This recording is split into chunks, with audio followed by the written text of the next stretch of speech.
Hello friends, പുതിയൊരു വീഡിയോയിലേക്ക് എല്ലാവർക്കും സ്വാഗതം. ഇന്നത്തെ വീഡിയോയിലൂടെ നമുക്ക് ഇതുപോലെയുള്ള ഒരു പവർ പോയിന്റ് പ്രസന്റേഷൻ എങ്ങനെ ക്രിയേറ്റ് ചെയ്യാമെന്ന് മനസ്സിലാക്കാം.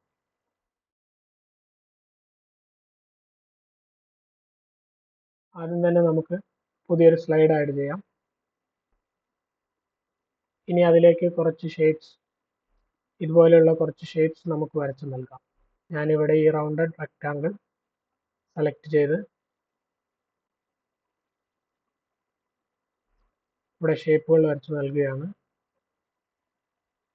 ഇതിനെ ഒന്ന് റൊട്ടേറ്റ് ചെയ്ത് നമുക്ക് ആവശ്യമുള്ള ആംഗിളിലേക്ക് ക്രിയേറ്റ് ചെയ്യാം. ഞാൻ ഇങ്ങനെ ഇവിടെ അറേഞ്ച് ചെയ്തതിന് ശേഷം ഇതിൻ്റെ കോപ്പികൾ ക്രിയേറ്റ് ചെയ്ത് ഏതെങ്കിലും നമുക്ക് ഇഷ്ടമുള്ള ഒരു പാറ്റേൺ ക്രിയേറ്റ് ചെയ്തെടുക്കും. ഞാനിപ്പോൾ ഇതുപോലെയുള്ള ഒരു പാറ്റേൺ ക്രിയേറ്റ് ചെയ്തിട്ടുണ്ട്. ഇനി നമുക്ക് വീണ്ടും ഒരു റെക്റ്റാങ്കിൾ ഈ സ്ലൈഡ് ഫുൾ കവർ ആവുന്ന രീതിയിൽ ക്രിയേറ്റ് ചെയ്യാം. ഈ റെക്റ്റാങ്കിളിനെ ഞാൻ ഏറ്റവും പുറകിലേക്കായി അറേഞ്ച് ചെയ്യുന്നു, സെൻഡ് ടു ബാക്ക് എന്ന കമാൻഡ് ഉപയോഗിച്ച്. ഇനി ആദ്യം ഈ റെക്റ്റാങ്കിൾ സെലക്ട് ചെയ്ത് ബാക്കിയുള്ള ഷേപ്പുകൾ ഓരോന്നായി സെലക്ട് ചെയ്യുന്നു. ഇവിടെ ഷേപ്പ് ഫോർമാറ്റ് എന്ന ടാബിൽ നിന്നും മെർജ് ഷേപ്പ് സെലക്ട് ചെയ്ത് സബ്ട്രാക്ട് സെലക്ട് ചെയ്യുന്നു. ഇതിലേക്ക് നമുക്ക് ആവശ്യമായിട്ടുള്ള ഒരു വീഡിയോ ആഡ് ചെയ്യാം. ഇൻസേർട്ട് ടാബിൽ നിന്നും വീഡിയോ സെലക്ട് ചെയ്ത് സ്റ്റോക്ക് വീഡിയോ സെലക്ട് ചെയ്യുന്നു. ഇതിൽ നിന്നും നമുക്ക് ഏതെങ്കിലും ഒരു വീഡിയോ സെലക്ട് ചെയ്ത് ഇതിലേക്ക് ആഡ് ചെയ്യാം. ഞാനിപ്പോൾ ഈ ഒരു വീഡിയോ സെലക്ട് ചെയ്ത് ഇൻസേർട്ട് നൽകുകയാണ്. ഇനി ഈ വീഡിയോ സെലക്ട് ചെയ്ത് വീഡിയോ ഫോർമാറ്റ് എന്ന ടാബിൽ നിന്നും സെൻഡ് ടു ബാക്ക് നൽകും. ഇനി നമുക്ക് ആദ്യം ക്രിയേറ്റ് ചെയ്ത ഷേപ്പ് സെലക്ട് ചെയ്ത് ഷേപ്പ് ഫോർമാറ്റ് എന്ന ടാബിൽ നിന്നും നമുക്ക് ആവശ്യമുള്ള അല്ലെങ്കിൽ ഇഷ്ടപ്പെട്ട ഏതെങ്കിലും ഒരു ബാക്ക്ഗ്രൗണ്ട് കളർ അപ്ലൈ ചെയ്യാം. ഷേപ്പ് ഔട്ട്ലൈൻ നോ ഔട്ട്ലൈനും നൽകും. ഇനി നമുക്ക് ഇതിലേക്ക് ആവശ്യമായിട്ടുള്ള ടെക്സ്റ്റ് ആഡ് ചെയ്യാം. ഞാനിവിടെ ഒരു ഹെഡിങ്ങും അതിന് താഴെയായി ഒരു ഡിസ്ക്രിപ്ഷനും ആഡ് ചെയ്തിട്ടുണ്ട്. ഇനി നമുക്ക് ഇവയെ നമുക്ക് ആവശ്യമുള്ള രീതിയിലൊന്ന് എഡിറ്റ് ചെയ്തെടുക്കാം. ഞാൻ ഈ ഹെഡിങ്ങിൻ്റെ ഫോണ്ട് സൈസ് ഒരു 150 നൽകുന്നു.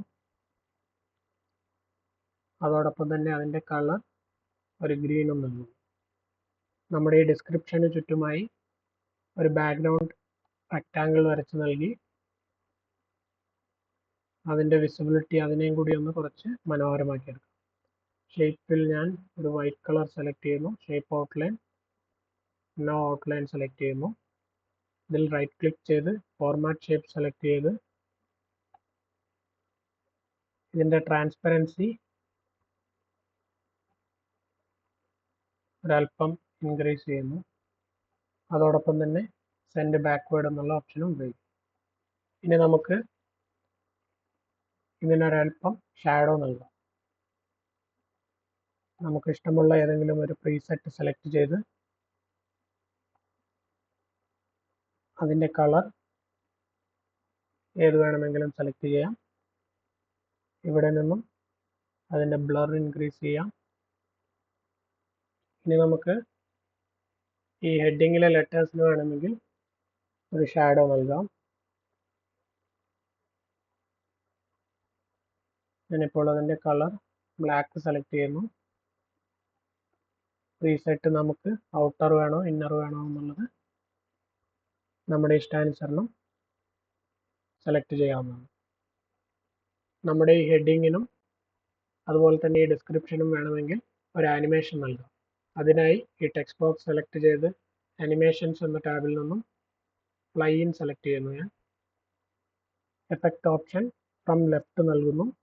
അതോടൊപ്പം ഇവിടെ ഡ്യൂറേഷൻ ഞാനൊരു 2 സെക്കൻഡ് നൽകുന്നു. ഓൺ ക്ലിക്ക് എന്നുള്ളത് മാറ്റി വിത്ത് പ്രീവിയസ് എന്നുള്ളതാക്കുന്നു.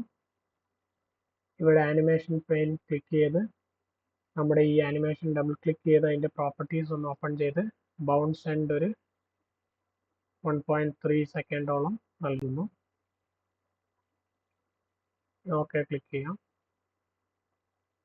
ഇനി നമുക്ക് ഈ ടെക്സ്റ്റ് ബോക്സിന് അപ്ലൈ ചെയ്ത അതേ ആനിമേഷൻ തന്നെ ഇവിടെയുള്ള ഈ ഡിസ്ക്രിപ്ഷനും ആഡ് ചെയ്യാം. അതിനു മുൻപായി ഞാൻ ഈ ഡിസ്ക്രിപ്ഷൻ്റെ ടെക്സ്റ്റ് ബോക്സും അതിന് ചുറ്റുമായി നമ്മൾ നൽകിയ ബാക്ക്ഗ്രൗണ്ട് ബോക്സും ഒന്ന് സെലക്ട് ചെയ്ത് അവയെ ഒന്ന് ഗ്രൂപ്പ് ചെയ്യുന്നു. അതിനായി Ctrl G എന്നുള്ള ഷോർട്ട് കട്ട് ഉപയോഗിക്കാം. ഇനി നമുക്ക് ആദ്യത്തെ ടെക്സ്റ്റ് ബോക്സ് ക്ലിക്ക് ചെയ്ത് ഇവിടെ ആനിമേഷൻ പെയിൻറ്റർ എന്നുള്ള ഈ ഒരു ഓപ്ഷൻ ക്ലിക്ക് ചെയ്തതിന് ശേഷം ഈ ടെക്സ്റ്റ് ബോക്സ് ക്ലിക്ക് ചെയ്ത് കഴിഞ്ഞാൽ നമ്മുടെ ആദ്യത്തെ ആനിമേഷൻ തന്നെ ഇതിലേക്കും അപ്ലൈ ആവുന്നതാണ്. നമ്മുടെ ഫൈനൽ ഔട്ട്പുട്ട് ഒന്ന് കണ്ടു നോക്കാം. സോ വളരെ മനോഹരമായി തന്നെ നമ്മുടെ സ്ലൈഡ് ഇവിടെ ആനിമേറ്റ് ആയി വരുന്നുണ്ട്. ഇതുപോലെയുള്ള ഏതൊരു പാറ്റേണും നമുക്ക് ക്രിയേറ്റ് ചെയ്ത് അതിനുള്ളിലായി നമ്മൾ എക്സ്പ്ലെയിൻ ചെയ്യുന്ന കാര്യത്തെക്കുറിച്ചുള്ള ഒരു വീഡിയോ പ്ലേ ചെയ്തുകൊണ്ട് നമ്മുടെ സ്ലൈഡിനെ നമുക്ക് വളരെ മനോഹരമായി പ്രസന്റ് ചെയ്യാവുന്നതാണ്.